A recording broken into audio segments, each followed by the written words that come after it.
Había llegado el momento de romper el ciclo para siempre. La noche se alargó entre llanto, discusiones y planes trazados una y otra vez. José, todavía asimilando aquella verdad insoportable, insistió en dormir en el sillón de la sala por si acaso, como un centinela improvisado. Su gesto, aunque ingenuo, nos conmovió profundamente. Mi madre, devastada por saber que la mentira que había sostenido durante años no nos había protegido en absoluto, terminó tomándose un calmante y acostándose temprano, derrotada por el peso de la culpa. Sofía decidió no volver a su apartamento. No podía. Esa noche durmió con nosotros, buscando la seguridad que siempre creyó tener y que ahora parecía hecha trizas. En medio de todo, una pregunta surgió como un susurro cargado de miedo.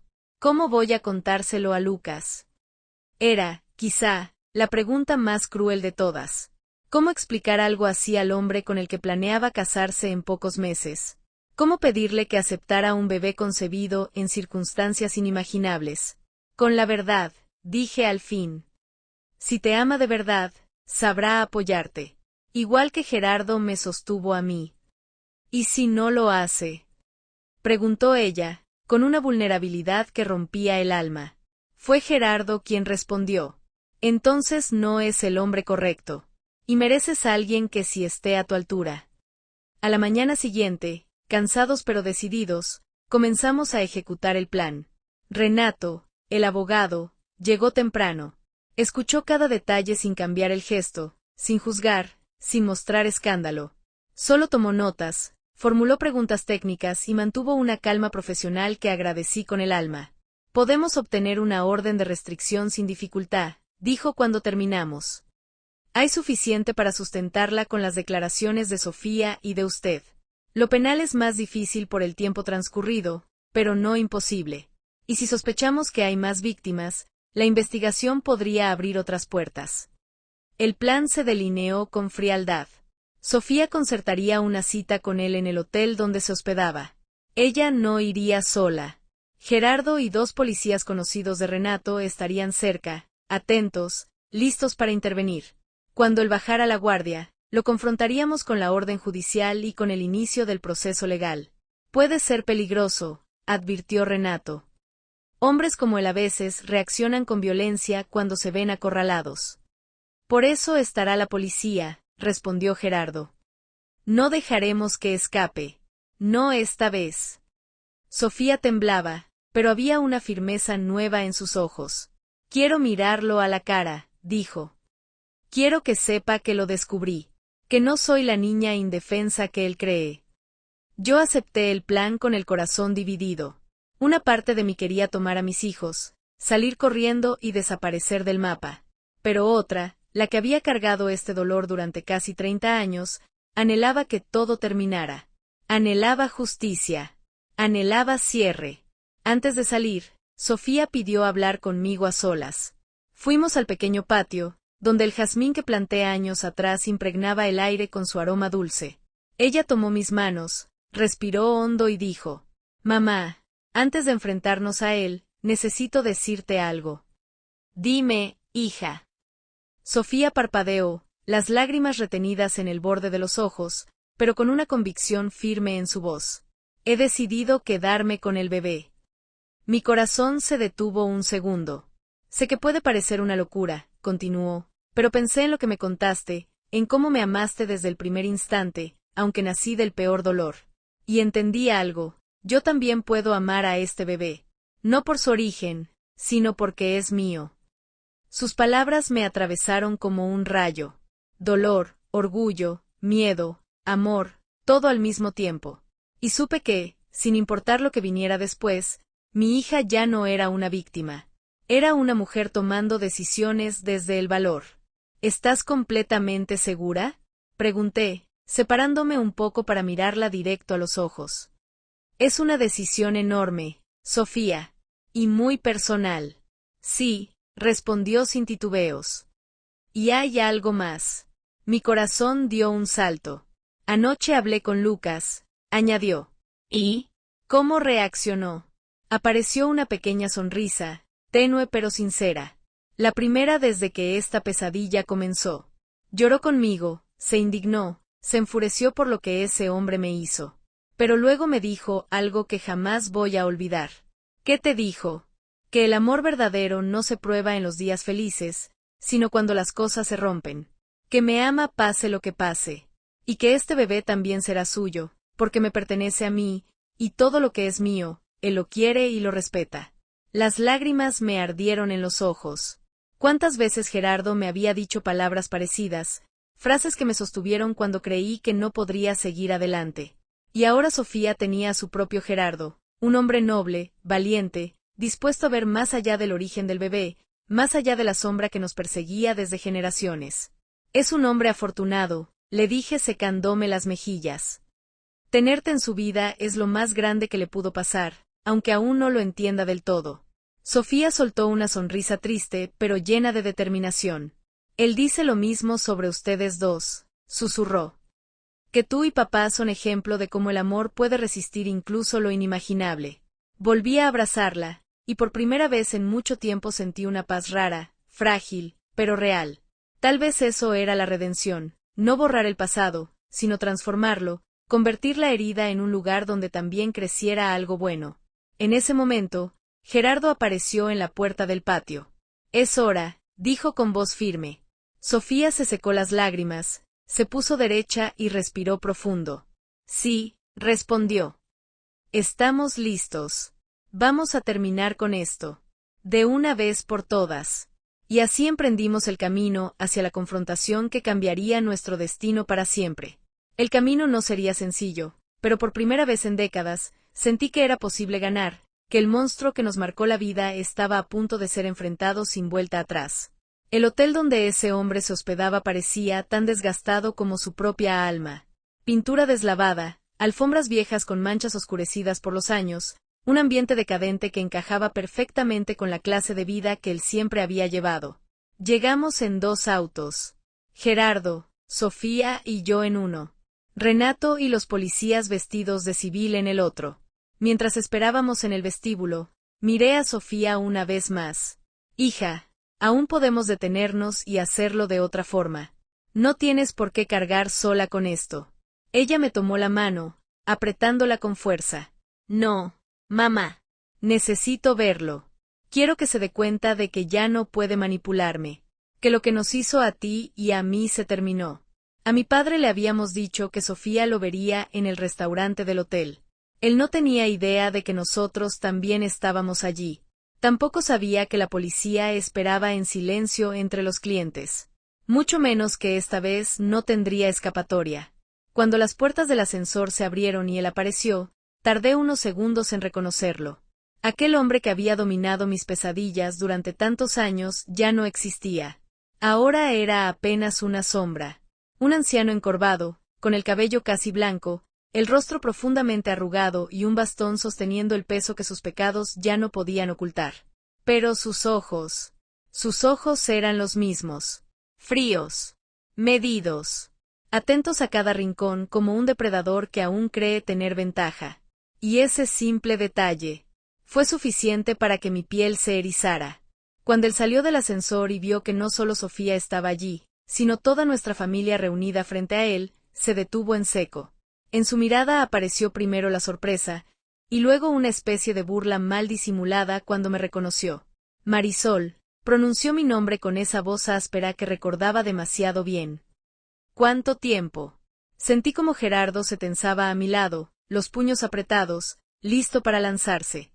Coloqué mi mano sobre su brazo, suplicándole silencio sin decir palabra. Aún no era momento de perder el control. Armando, respondí con frialdad, negándome a usar cualquier título que insinuara parentesco. Curioso que hayas encontrado la forma de volver de la tumba. Él dejó escapar una sonrisa torcida, mostrando dientes gastados y amarillentos. Tu madre siempre fue buena inventando historias. Y para ustedes, fue muy cómodo creerme muerto.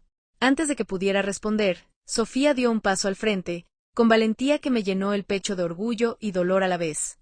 Lo que no fue conveniente, dijo ella, con la voz apenas temblorosa, fue que aparecieras en mi vida fingiendo ser alguien más, mintiendo, manipulando, y después, perdió el aliento por un segundo, pero se recompondrá, después haciendo lo que hiciste.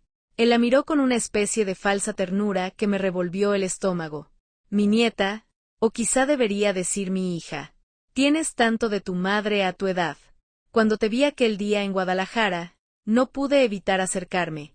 ¿Fue casualidad? Pregunté con el veneno del pasado ardiéndome en la lengua. ¿O la buscaste? Él se encogió de hombros, descansando aún más en su bastón. ¿Importa? El destino nos reunió. Eso es lo que cuenta. Además, ahora viene otro miembro de la familia en camino. La forma en que hablaba de su crimen, como si se tratara de algo natural, me dejó sin aire. No había culpa. No había duda. En su mente retorcida, todo era justificable. No habrá ninguna familia contigo, dijo Gerardo, su voz firme pero contenida. Mi padre lo miró con desprecio puro.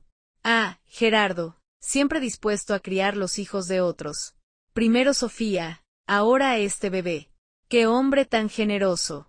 Antes de que Gerardo pudiera responder, Renato se adelantó, y los dos policías, discretos pero atentos, se posicionaron en los puntos clave del vestíbulo. Señor Armando Álvarez, dijo Renato con voz profesional. Soy el abogado de la familia. Traigo una orden de restricción que le impide acercarse o comunicarse con la señorita Sofía Martínez o cualquier miembro de su familia. Extendió el documento. Mi padre ni lo miró, mantenía la vista fija en mí, desafiante. Además, continuó Renato, debe saber que se presentó una denuncia en su contra por agresión sexual y violación. La policía requiere tomar su declaración. Por primera vez en mi vida, vi algo distinto en los ojos de ese hombre. Miedo. Fue solo un destello, un instante en el que la fachada se quebró y apareció lo que realmente era, un anciano acorralado, sin poder. Pero la máscara volvió pronto. ¿De qué están hablando? Rezongo. Sofía vino a mí porque quiso. Tuvimos una relación consensuada. Es adulta. Me drogaste, intervino Sofía, la voz increíblemente firme. Ganaste mi confianza fingiendo ser mi abuelo. Me llevaste a un bar, me diste alcohol, y solo después revelaste quién eras realmente. Eso no es consentimiento. Y a mí me hiciste lo mismo hace casi 3 décadas, añadí, dando un paso adelante. Y seguro no fui la única. Él soltó una risa hueca, forzada, incapaz de ocultar del todo su creciente desesperación. ¿Van a intentar probar algo que pasó hace 30 años? Nadie va a creer semejante invento, Marisol. Tal vez si fuera solo su palabra contra la de ella, intervino Renato. Pero con el testimonio de Sofía y el posible testimonio de otras víctimas, la historia cambia bastante. Los policías se acercaron entonces, mostrando discretamente sus placas. Señor Álvarez, dijo uno de ellos. Le pedimos que nos acompañe a la comisaría para responder algunas preguntas. El pánico, ahora sí, surgió con claridad en sus ojos. Miró a ambos lados, buscando una salida que no existía. Todos los caminos estaban bloqueados. Acorralado, recurrió a lo único que siempre había sabido hacer. Atacar. Siempre fuiste una ingrata, me escupió con odio. Te di un hogar, te alimenté, y así me pagas, mintiendo, arruinando mi nombre. No respondí. No valía la pena. En lugar de caer en su juego, di un paso adelante y lo miré directamente a los ojos. Y por primera vez en mi vida, sin temor, sin temblor, sin culpa, sonreí. Una sonrisa tranquila. Una sonrisa de libertad. De fin. Hasta aquí llegaste, Armando, dije. Y las palabras no fueron grito. Fueron sentencia. Tu tiempo terminó, le dije, sin levantar la voz, pero con una firmeza que ni yo sabía que tenía. Los policías lo escoltaron sin necesidad de sujetarlo con fuerza. La edad ya había debilitado su cuerpo, aunque no su veneno. Aún así, mientras lo llevaban, lanzó insultos, amenazas huecas y promesas de vengarse. Decía que tenía conocidos influyentes, que no tardaría en salir, que todos nos arrepentiríamos. Pero detrás de cada palabra había un temblor, una grieta. Sabía que esta vez no tendría a dónde escapar. Cuando la patrulla se perdió calle abajo, sentí como si una losa enorme finalmente se despegara de mi pecho. 3 décadas cargando un peso que comenzó aquella noche maldita, y al fin podía volver a respirar. Miré a Sofía, que lloraba en silencio mientras Gerardo la sostenía, y supe que ella estaba experimentando lo mismo. ¿Ya terminó? Preguntó con la voz diminuta, como aquella niña que una vez fue. No del todo, respondió Renato con sinceridad. Vendrán declaraciones, investigaciones, quizás un juicio largo, pero lo peor ya quedó atrás. Ahora, él no puede volver a tocarlas. Regresamos a casa sin hablar mucho. Cada uno iba sumido en sus propios pensamientos. José y mi madre aguardaban nerviosos. Cuando les contamos lo ocurrido, sus rostros se iluminaron con alivio, aunque el nerviosismo por lo que vendría seguía ahí. Al menos, por primera vez, el futuro no estaba envuelto en oscuridad. Esa misma noche, Sofía llamó a Lucas. Sabía que era el siguiente paso, contarle la verdad completa, confesarle que el bebé que esperaba no era suyo, explicarle la pesadilla de la que intentaba escapar. Lucas llegó al cabo de una hora. Siempre me había parecido un reflejo joven de Gerardo, tranquilo, respetuoso, de mirada noble. Entró preocupado, sabiendo que algo grave había sucedido, pero sin imaginar la magnitud. La sala quedó en mutismo absoluto mientras Sofía y yo narrábamos todo, alternando nuestras partes de la historia. Mi violación en la víspera de la boda, mi embarazo, nuestra huida, la reaparición de Armando, lo que Sofía había vivido, y el origen del bebé que esperaba. Lucas se escuchó sin interrumpir. Su rostro palidecía por momentos, y varias veces apretó las manos en puños cuando los detalles se volvían insoportables. Cuando terminamos, el silencio fue tan profundo que parecía que la casa misma contenía la respiración. No sé qué decir, susurró al fin. Lo que han vivido es inimaginable. Sofía tomó sus manos, temblando.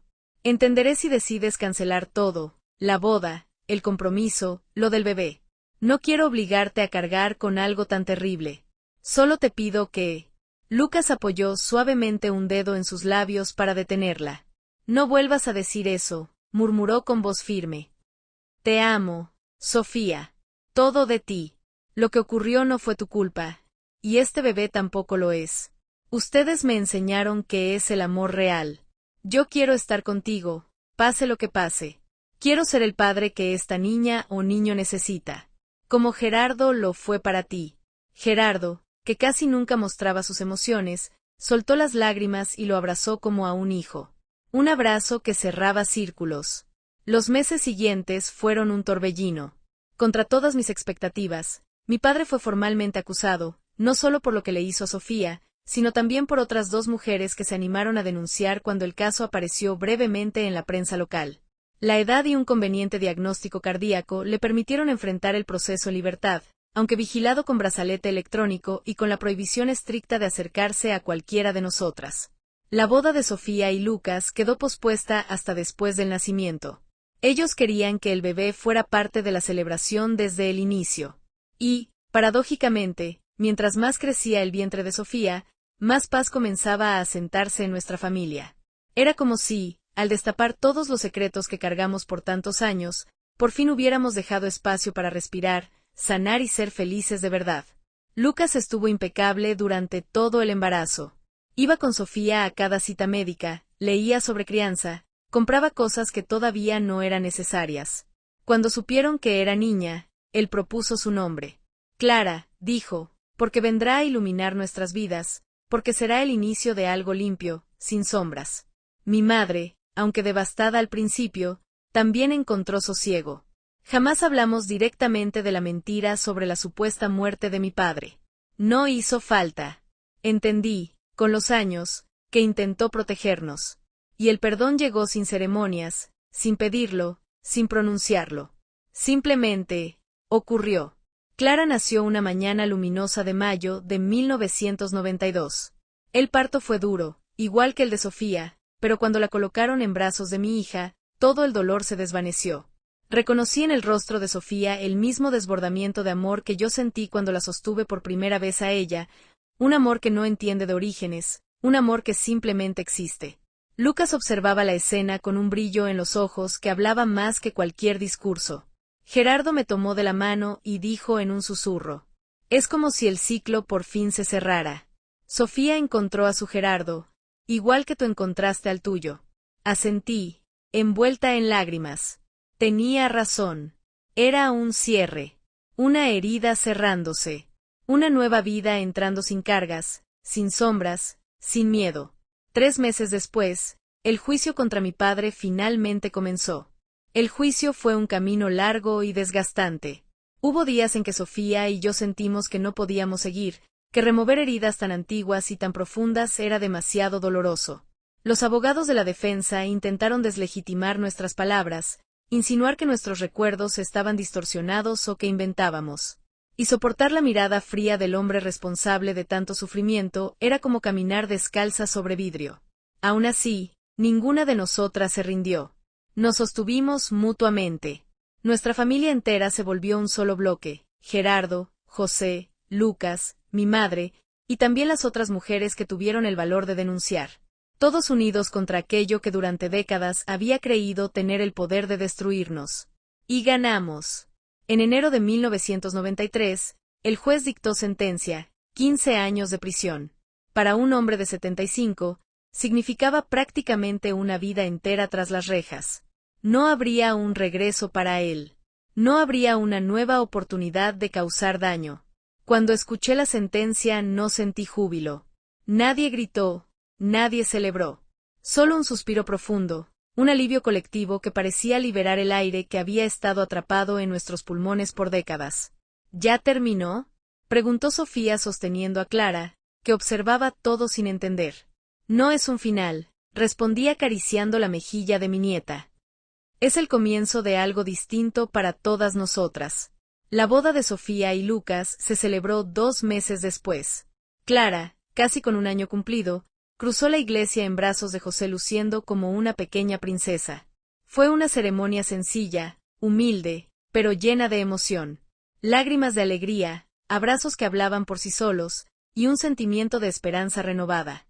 Mientras veía a toda mi familia reunida, Gerardo con sus primeras canas, José convertido en un hombre responsable, Sofía radiante junto a Lucas, Clara aplaudiendo feliz en el regazo de mi madre, supe que todo el dolor, todas las huidas y silencios habían desembocado en ese pequeño instante de paz.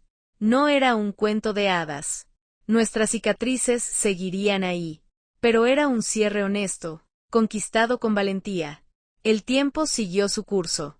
Sofía y Lucas tuvieron 2 hijos más, Antonio y Beatriz, que crecieron viendo a Clara como un ejemplo. Nunca ocultamos la verdad sobre sus orígenes, pero siempre la explicamos desde el amor, desde la certeza de que su valor no venía de la forma en que llegó al mundo, sino de la familia que la rodeaba. Gerardo dejó el taller en manos de José, quien lo amplió. Yo cerré mi restaurante cuando cumplí 70, aunque los fines de semana todavía preparo tamales para todos, como un recordatorio de la niña de Guanajuato que alguna vez fui. Mi madre partió en paz a los 92 años, rodeada de una familia que había logrado perdonarla. Murió tranquila, sin el peso de tantos años de culpa. Mi padre falleció en prisión en 1998, aislado y sin que nadie preguntara por él. Cuando recibí la noticia, no sentí alegría ni tristeza. Solo una sensación de cierre, como quien finalmente termina un capítulo que llevaba demasiado tiempo abierto. Hoy tengo 78 años. Desde el pequeño puesto que mis nietos insisten en que mantenga para seguir contando mis historias, miro hacia atrás y veo un camino irregular, espinas que dolieron, pero también flores que crecieron donde nadie creía posible. Veo a aquella niña asustada que se transformó en una mujer valiente, a la joven llena de miedo que encontró un amor que la sostuvo, a la madre que cargó un secreto insoportable para proteger a su hija, a la abuela que logró construir un hogar donde antes solo había sombras. Clara tiene 33 años ahora. Es pediatra, está casada y es madre. Creció sabiendo toda la verdad, pero jamás permitió que eso definiera su destino. Al contrario, su historia le dio una empatía extraordinaria, una sensibilidad especial para atender a los más vulnerables. Se convirtió en la clase de persona que hace que el mundo sea un poquito mejor. El daño que mi padre quiso sembrar terminó transformándose, sin querer, en un legado de compasión. Y al final, eso es lo que significa vencer, no solo sobrevivir, sino convertir el dolor en algo que ilumine a otros. Si llegaste hasta aquí, te lo agradezco con el alma. No es sencillo escuchar historias como esta, del mismo modo que no es fácil contarlas. Pero creo firmemente que compartir nuestras cicatrices y nuestras victorias abre caminos para quienes hoy siguen luchando en silencio. Es otra manera de decirles, no estás sola. La oscuridad no es el final. Siempre hay un amanecer esperando. Si esta historia te conmovió, te invito a suscribirte al canal, dejar tu like y contarme desde qué ciudad nos acompañas. En Baúl de Historias de la Abuela seguimos dando voz a mujeres reales, mujeres fuertes que transformaron el dolor en vida, y que como yo, creen que aún queda mucha luz por compartir. Recuerda siempre esto. Tu pasado explica cómo llegaste hasta aquí, pero nunca define quién puedes llegar a ser. La última página de tu historia está vacía, y tú eres quien sostiene la pluma.